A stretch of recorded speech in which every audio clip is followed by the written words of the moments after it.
जय महाकाल। साधना ज्ञान की वीडियो देखने के लिए आपका बहुत बहुत धन्यवाद। अगर आप मेरे चैनल पे पहली बार आए हुए हैं तो रेड कलर का सब्सक्राइब बटन दबा दीजिए, या जिसने मेरे चैनल को सब्सक्राइब नहीं किया है वो रेड कलर के सब्सक्राइब को बटन के दबा के बेल आइकन जो है घंटी के आकार का, उस पर क्लिक करके ऑल पिन क्लिक कर दीजिएगा, जिससे कि हमारे चैनल की जो भी लेटेस्ट वीडियो है उसकी अपडेट आपको मिलती रहे। जय महाकाल। साधना ज्ञान चैनल में आप सभी का एक बार फिर से स्वागत है। आज मैं आप लोगों को बताने जा रहा हूँ सुर सुंदरी यक्षिणी साधना की पूरी विधि। किस दिन करनी चाहिए सभी जानते हैं। नवरात्रि में, ग्रहण में करेंगे तो उत्तम रहेगा। शिवरात्रि में कर सकते हैं, या सावन से, या किसी भी शुक्रवार से। इसमें कोई ज़्यादा वो वाला विशेष नियम नहीं है। अब ये साधना रात के 9 से 11 बजे होगी। इस फटिक की माला का उपयोग होगा और सुर सुंदरी यक्षिणी यंत्र का उपयोग होगा। हर यक्षिणी का यंत्र अलग अलग होता है, ठीक है। और विधि विधान में भी कुछ अलग अलग चीजें होगी। जैसे कि इसमें क्या होगा, आप जब गुरु पूजन करते हैं तो आपको क्या चाहिए, एक शिवलिंग चाहिए। शिवलिंग जो होता है जानते ही होंगे, उसका ही पूजन आपको करना है। इसमें शिव जी की फोटो का उपयोग नहीं होगा, शिवलिंग का ही पूजन होगा।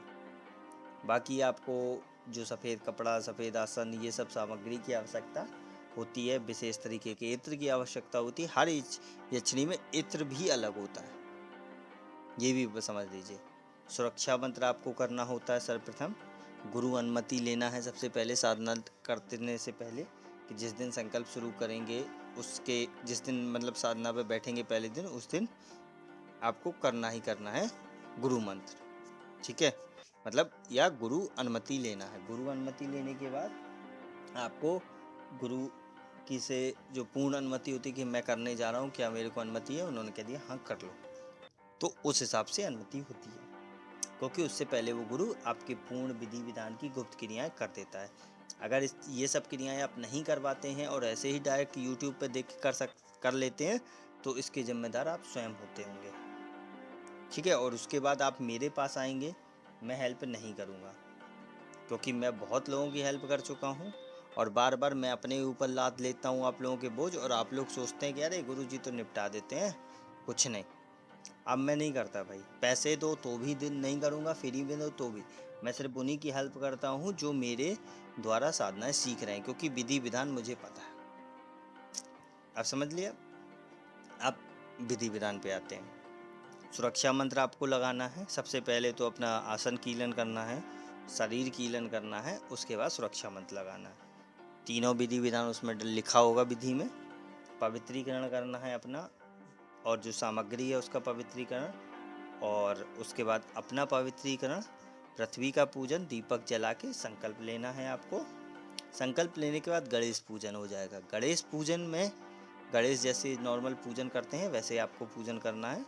उसके बाद भैरव जी का पूजन होता है।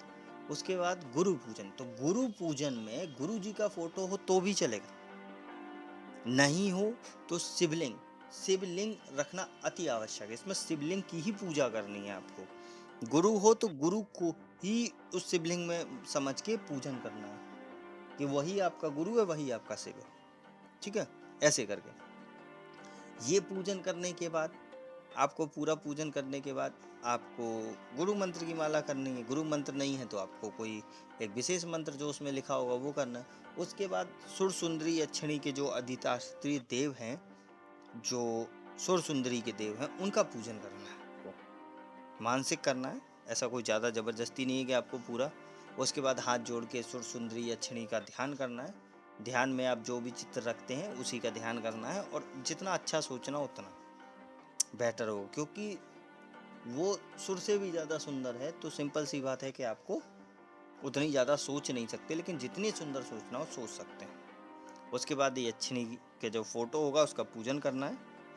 तो इस फटिक की माला जो आपकी नई होगी जागृत, उससे उसका जो जागृत माला है उससे पूजन करना है आपको। सुर सुंदरी यक्षिणी का मंत्र जाप करना है। मंत्र जाप के बाद आपका जो होगा कि जो माला है उसकी वहीं समर्पित कर देनी है, कि मतलब माला को गोमुखी में लपेट के अपना वहीं स्थान पे रख देना है। रखने के बाद जब समर्पित कर देना है राइट हैंड पे जल लेके, ठीक है। उसके बाद आपको जो गलतियां हुई हैं उनकी क्षमा याचना मांगना है, फिर उनका ध्यान करना है। इस बार ध्यान जो कम से कम होगा वो 20 से 30 मिनट होगा। ये सब करने के बाद आपको हवन लास्ट दिन भी कर सकते हैं या डेली करें तो बहुत अच्छा है। बिना ध्यान के इसमें कुछ नहीं होने वाला, ये बात पक्की है। गलतियों का इन साधनाओं में कोई भी स्थान नहीं है, तो गलती मत कर देना, क्योंकि सीधी सी बात है, गलतियां करोगे तो नुकसान भी होगा। क्योंकि यक्षिणी आपको सब कुछ देती है, जो आपके भाग्य में ना हो वो भी आपको ला के देगी, आपके लिए रास्ता खोल देगी कि ऐसा आपको महसूस हो रहा है, ऐसा चीज़ मिलने लगी है, आपको मिल गई है, ऐसी ऐसी चीज़ें देगी। लेकिन गलती में भी आपको सजा भी देगी। तो गलतियां मत कर देना, क्योंकि जो विधि विधान देता है गुप्त क्रिया करके, वो भी आपको पूरी विधि इसीलिए देता है कि आप गलती मत करो। साधना में जितने दिन आप साधना कर रहे हो उतने दिन वो आपको नहीं जानता। उससे पहले आप जो कुछ पूछना हो पूछ लो। आपको जो भी कोई दिक्कत है आप मैसेज में डाल दो, अगर उसको उचित लगेगा तो रिप्लाई देगा। अनुभव आपको अच्छे हो रहे हैं आप मत दो, आप लास्ट दिन बताओ जब आपकी साधना पूरी हो जाए। क्यों? क्योंकि अनुभव अगर आप पहले बीच में भी इधर उधर किसी को बांटते हो तो सिद्धि नष्ट हो जाती है। वो कहती है हम आपसे जुड़ना चाहते हैं, आप भाग रहे हो गुरु के पीछे या किसी और के पीछे कि मेरे को बचा लो, मेरे को ये कर लो, मेरे को ये अनुभव हुआ। तो आप तो सबको बांट रहे हो, तो शक्तियाँ नहीं आती। ऐसे ही करके आपको अनुभव अपने पास रखना है। और इसमें जो आपको देवी हैं उनके बाद में क्षमा याचना मांगनी है और आसन को प्रणाम करके उठ जाना है। कभी भी इस सिद्धि का उपयोग गलत तरीके से मत कर देना, वरना आपका ही उल्टा प्रयोग होना शुरू हो जाएगा। और इन सब साधनाओं में कुछ विशेष चीज़ों का ध्यान रखना होता है, जैसे कि आपको जो सामग्री होती है वो विशेष दिन आपको विशेष जगह पे विसर्जन करनी होती है, ठीक है। जैसे अगर आप नहीं करते हैं तो आपको दिक्कत होती है। ये सब चीज़ों को ध्यान रखना है। कुछ चीज़ों को रखना होता है, कुछ को विसर्जन, तो विसर्जन जरूर करना किसी भी अच्छी नहीं साधना में। समझ में आ रहा होगा आपको। और इन साधनाओं को करने के लिए आपको गुरु अनुमति, गुरु आज्ञा आवश्यक है। बिना गुप्त विधि विधान के मत कर देना। जल्दी सिद्धि पाने के लिए आपको जो भी विधि दे रहा है उससे शक्तिपात के माध्यम से लीजिए। शक्तिपात के माध्यम से आपको वो विशेष तरीके के हवन के माध्यम से आपको मिलती है, जिसमें आपको जल्दी ही सफलता मिलती है। शीघ्र सफलता के लिए आपको शक्तिपात के माध्यम से, अगर आपको जल्दी सफलता नहीं चाहिए तो आप नॉर्मल साधनाएं कर सकते हैं। समझ में आ रहा है? तो नॉर्मल साधनाएं आप कर सकते हैं बिना शक्तिपात के माध्यम। तो ये विधि विधान यहीं से पूर्ण होता है। अब नेक्स्ट वीडियो में कुछ नेक्स्ट यक्षिणी के बारे में बताऊंगा। तब तक के लिए जय महाकाल, जय मां भवानी। अगर आपको हमारी दी गई जानकारी पसंद आई हो या वीडियो आपको अच्छी लगी हो तो लाइक के बटन पर क्लिक करिएगा। अगर आपको पसंद नहीं आई है तो डिसलाइक के बटन को क्लिक करिएगा। और अगर आपकी कोई राय है तो कमेंट बॉक्स में बताइएगा। अगर आपको वीडियो किसी और को शेयर करनी हो तो शेयर बटन पे क्लिक करके किसी भी फंक्शन से आप दूसरे को भेज सकते हैं।